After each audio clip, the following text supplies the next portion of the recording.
सर्वांना दिवाळी पाडव्याच्या हार्दिक शुभेच्छा देते।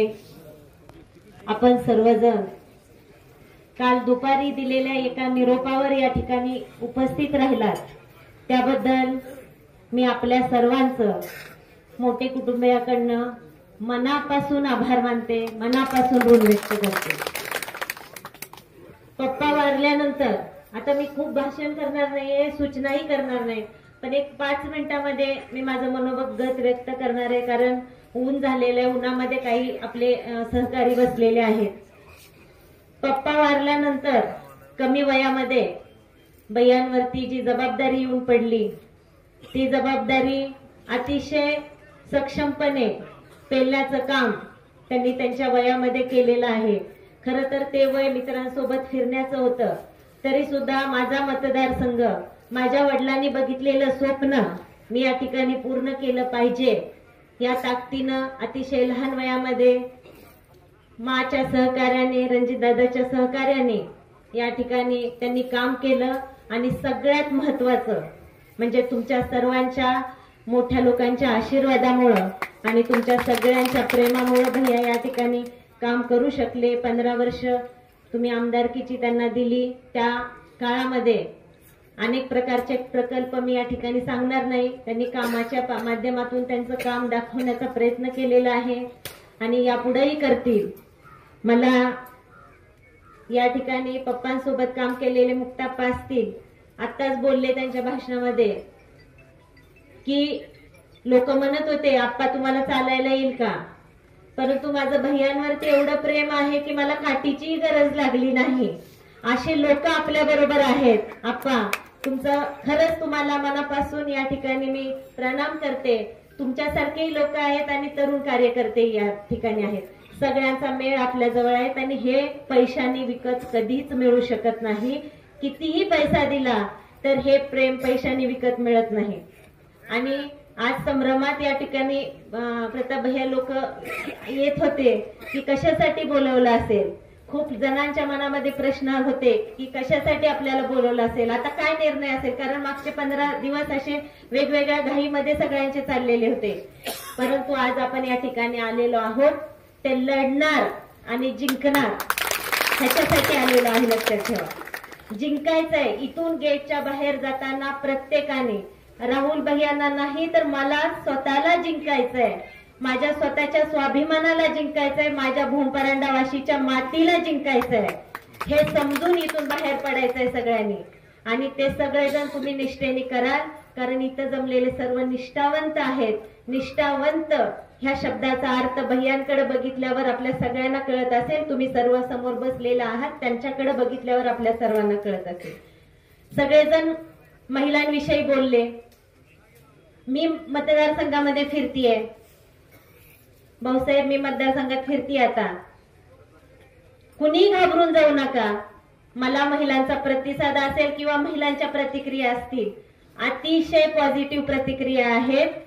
जरी पैसे घेतले असतील, जरी पैठण्या वाटल्या असतील, तरी सुद्धा माझ्या महिला, मला असं वाटतं की गेल्या वर्षी 2019ला केलेली चूक यावेळेस नक्कीच करणार नाहीत, एवढी खात्री मला आहे, कारण महिलांचा प्रतिसाद अतिशय चांगला आहे।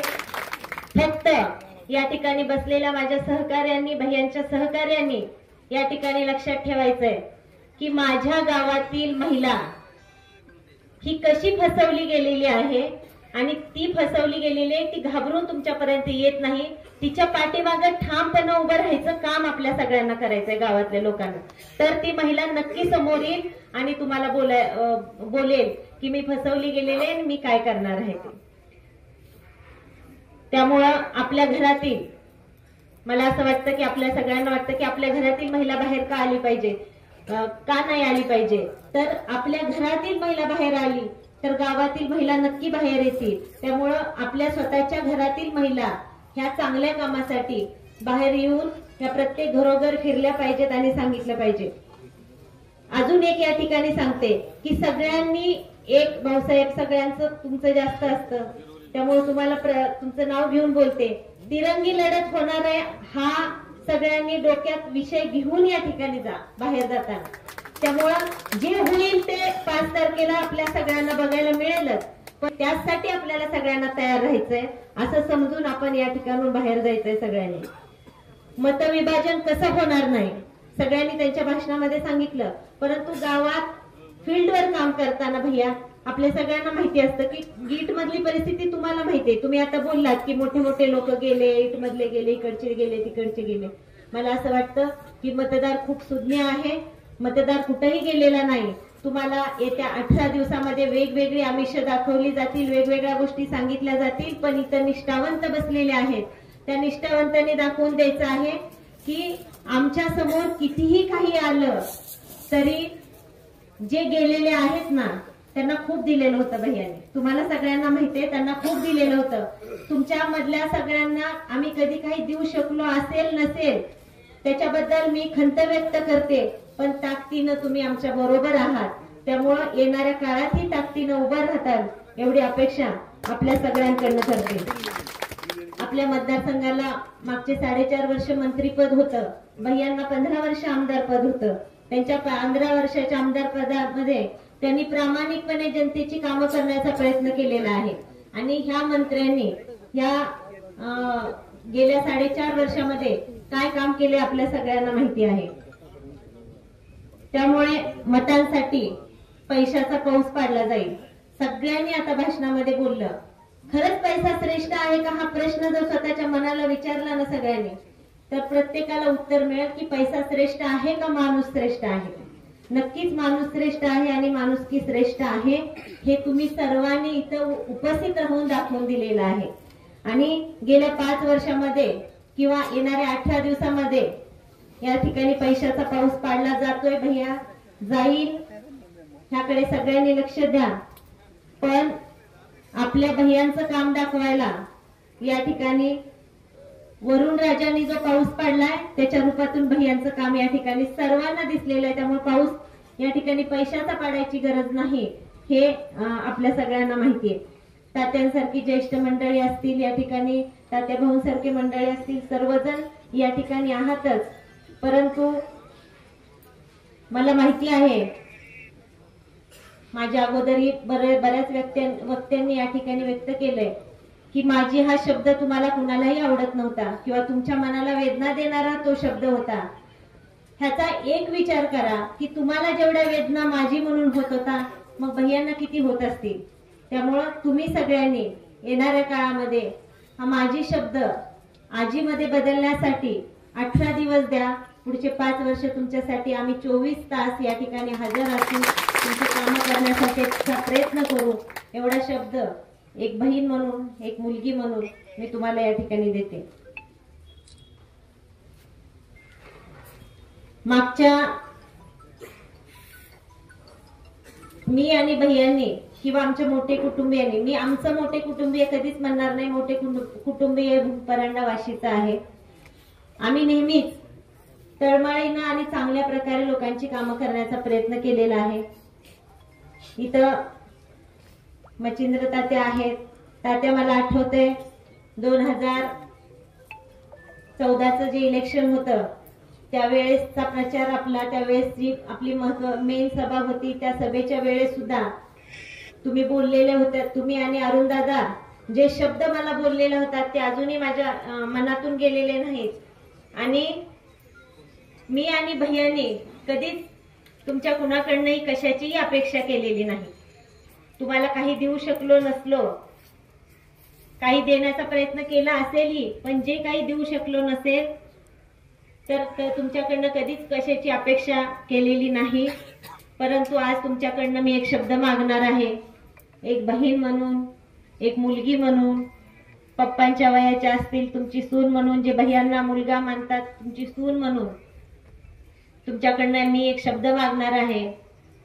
आणि समाजाची मी एक सेवक आहे. त्यामुळे मुक्ताप्पा तुम्हाला तो शब्द त्या ठिकाणी मला द्यावा लागेल. कारण शब्द मागितला का आपण वचनात अडकलो तर तो शब्द तुम्हाला सगळ्यांना मला द्यावा लागेल. तुमचे आशीर्वाद तुम्हाला या ठिकाणी द्यावे लागतील. आणि तो शब्द एवढाच आहे की येणारे 18 दिवस इथं बसलेला, तर समजा इथं बसलेले 100 लोक, 1000 लोक असतील आणि 1000 लोकांनी आपल्या आपल्या गावामध्ये जे केलेलं काम आहे कुणी विचलित न होता, कुठल्याही गोष्टीने विचलित न होता जर आपण पुढचे 18 दिवस काम केलं तर मला नाही वाटत की आई तुळजाभवानी आपल्याला गुलाल लावल्याशिवाय राहणार. त्यामुळे तुमच्या आशीर्वादाची, तुमच्या प्रेमाची आणि तुमच्या मतांची आणि तुमची भैयांना अतिशय गरज आहे. जसं शिवाजी महाराजांना सर्व मावळ्यांची गरज होती, आता तुम्ही सगळेजण मावळे म्हणणार नाही पण सहकारी आहात, त्या सहकार्यांची आता अतीव गरज आहे. आणि त्या गरजेसाठी तुम्ही या ठिकाणी भैयांच्या पाठीमागे उभं राहाल. तुमच्यावर ही जबाबदारी आहे. तन मन सर्व एकत्र करून धन म्हणणार नाही, तनाने आणि मनाने तुम्ही सर्वजण या ठिकाणी एकत्र याल आणि हृदयापासून हृदयापर्यंत काम करायचं काम कराल, एवढीच अपेक्षा मी तुमच्या सर्वांकडनं या ठिकाणी करते. आणि खऱ्या अर्थाने प्रामुख्याने भैयांना गुलाल लावायचा म्हणजे तुम्हाला सर्वांना गुलाल लावायचा आहे. आणि गेले 5 वर्ष तुम्ही ज्या राक्षसी प्रवृत्तीला या ठिकाणी समोर जाताय, तुम्ही सर्वजण आपापल्या गावामध्ये ज्या वाईट पद्धतीनं काही वाईट प्रसंग येत असतील त्यावेळेस तुम्हाला जो त्रास झालेला आहे तो सर्व आपल्याला खोडून काढण्यासाठी, आपल्याला या ठिकाणी रामराज्य आणण्यासाठी आपल्याला भैयांच्या पाठीमागे उभं राहायचंय, आशीर्वाद द्यायचा आहे. आम्ही आमच्या पद्धतीनं आणि गेले 20 वर्ष जसं मी लग्न होऊन या मतदारसंघात आले तेव्हापासून मी बघती आहे की प्रत्येकाच्या सुखदुःखात सहभागी होण्याचं काम आम्ही आमच्या परीने 100% म्हणणार नाही पण 90% तरी प्रामाणिक प्रयत्न केलेला आहे. तिथं दिखावा करण्याचा प्रयत्न कधीच केलेला नाही. सुखदुःखात सहभागी होण्याचा प्रयत्न केलेला आहे. त्यामुळं मोती उधळताना एक वेळेस लक्षात नाही राहिला तरी चालेल, पण अश्रू ढळताना आपल्या बरोबर असणारा कायम लक्षात राहिला पाहिजे. आणि त्या अश्रू ढळणाऱ्याच्या बरोबर नेहमी भैया होते, दादा होते, आम्ही सगळेजण होतो आणि तुम्ही सर्वजणही होतात. त्यामुळं आता एवढंच आवाहन करणार आहे की उभे भैया नाहीयेत, उभे तुम्ही आहात. इथं असणारा प्रत्येक जण उभा आहे. इथं असणारे प्रत्येक सहकारी हा विधानसभेसाठी उभा आहे असं समजून आपण काम केलं. विजय तर आपलाच आहे नक्की, त्यात काही दुमत नाही, परंतु चांगल्या मताने विजय कसा होईल हा प्रयत्न आपण सर्वांनी येणाऱ्या काळामध्ये करायचा आहे. सूचना द्यायला मी खूप लहान आहे, सूचना सर्वांनी केलेल्या आहेत, पण मी माझ्या मनामध्ये जी मागची 5 वर्ष जी सल होती ती तुमच्या समोर या ठिकाणी व्यक्त केलेली आहे. मी स्वतःला प्रश्न विचारताना मी खूप वेळा विचार करते की मागचे 5 वर्ष आपण कुठे चुकलो होतो म्हणून म्हणजे आपल्यावरती हा असा प्रसंग आला. पण असे प्रसंगही भैया येणं गरजेचं असतं. त्याच्यातून आपली लोक कळतात, आपली माणसं कळतात आणि हीच आपली माणसं या ठिकाणी आमच्या पाठीमागे उभी आहेत. आणि ह्याच आपल्या माणसांनी गेली 5 वर्ष सत्ता नसताना सुद्धा भैयांच्या पाठीमागे ठामपणे विचलित न होता या ठिकाणी उभी आहेत. ती आपली माणसं आहेत, ती कुठल्याही आमिषाला बळी पडणार नाही. येत्या 20 तारखेला शेवटचं मतदान होईपर्यंत बूथपर्यंत काम करावं आणि महिला भगिनींना जास्तीत जास्त महिला भगिनींपर्यंत जाऊन कसं सांगता येईल ते पाहावं. आणि हे जे पैसे 1500 रुपये दिलेले आहेत, 15,000 बचत गटाला दिलेले आहेत, ते कर्ज स्वरूपात दिलेले आहेत, हेही सगळ्या महिला भगिनींना सांगावं प्रत्येकाने. कारण प्रत्येक गटाकडनं भैया फॉर्म भरून घेतलेला आहे आणि त्या फॉर्म मध्ये वरती लिहिलेलं आहे की तुमच्या संस्थेच्या अटी आणि शर्तीप्रमाणे हे कर्ज परतफेड करण्यासाठी आम्ही बांधील आहोत असं लिहून घेऊन त्यांच्याकडनं सह्या घेतलेल्या आहेत. त्यामुळे हे कर्ज स्वरूपात दिलेले पैसे आहेत. हे निवडून येऊ द्यात किंवा पडू द्यात, ते वसूल होणार आहेत हे तुम्ही महिला भगिनींना सांगितलं पाहिजे. तर नक्की खऱ्या अर्थाने त्या महिला भगिनी, मी मध्ये परवा नवरात्रामध्ये शिरसावला गेलेले होते. त्या शिरसावला गेलेले असताना एक शब्द त्या ठिकाणी वापरला होता की आपल्या गावातल्या महिला आपल्या आज्ञेच्या बाहेर नसतात. हे येणाऱ्या 20 तारखेला तुम्ही सर्वांनी दाखवून द्यावं. आणि कुणीही विचलित न होता कुठल्याही प्रकारचं आता हे असं होतं इकडं ताई तर तुम्ही तिथं खंबीरपणे उभं राहा, आम्ही कमी पडणार नाही एवढा शब्द तुम्हाला सर्वांना मी या ठिकाणी देते आणि माझे 2 शब्द संपवते. जय हिंद, जय महाराष्ट्र.